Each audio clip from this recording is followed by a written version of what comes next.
भैया दीदी माँ को आग में से निकालो, उन्हें वही हो रही होगी। महेश की आंखों के सामने धू धू करके उसकी माँ की चिता जल रही है। अपनी माँ की जलती चिता को देखकर महेश का मन चीख चीख कर रोने को कर रहा है, मगर अपने तीनों बहनों की सूरत देखकर वो शांत खड़ा है। तभी रामू दुख जताते हुए कहता है, अरे बाप तो पहले ही दारू पीकर स्वर्ग सिधार गया, आज माँ भी मर गई। जाने बेचारा गरीब बच्चा अब अपनी 3 बहनों का बोझ कैसे उठाएगा। मुझे तो इसकी हालत देखकर बड़ा दुख लग रहा है, पता नहीं क्या खिलाएगा इन्हें। अरे भीख मांगने के सिवा छोड़कर और क्या करेगा, अब इतने छोटे बच्चे को कोई काम भी नहीं देगा।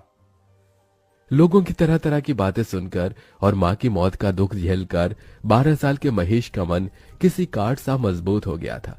उसने अपनी आंखों से बहते आंसू पोंछे और कहा, ना मैं भीख मांगूंगा, ना मैं अपनी बहनों की भीख मांगने दूंगा। मैं मेहनत करके कमाऊंगा।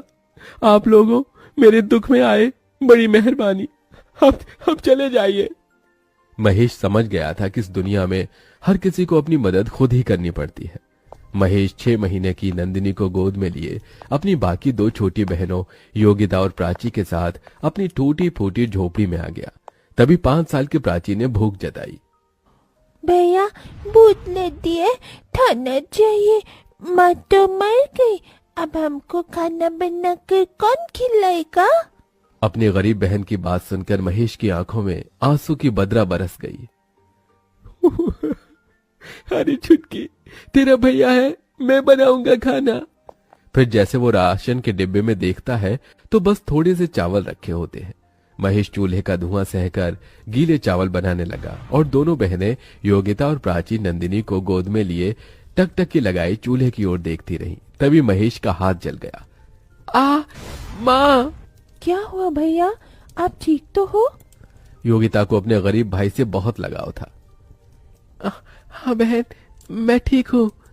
थोड़े से चावल में उसने बहनों को खिलाया और खुद भूखे सो गया, मगर मारी चिंता के उस गरीब भाई को नींद भी कहाँ आई। आज थोड़े चावल थे तो दिन कट गया, मगर मुझे काम ढूंढना होगा। अगले दिन महेश काम ढूंढने निकल गया और लखन से कहा, चाचा आप जिस फैक्ट्री में काम करते हो वहां मुझे भी कोई काम दिला दो। अरे ना बाबा ना, तुझे काम दिलाकर मुझे जेल में चक्की नहीं पीसनी, जा भाग यहाँ से। महेश निराश होकर दिन भर तपती धूप में भटकता रहा। उसके पैरों में एक चप्पल भी नहीं थी, शरीर पर एक मैला कुचैला जगह जगह से फटा हुआ एक शर्ट। तभी वो लच्छू दास के ढाबे पर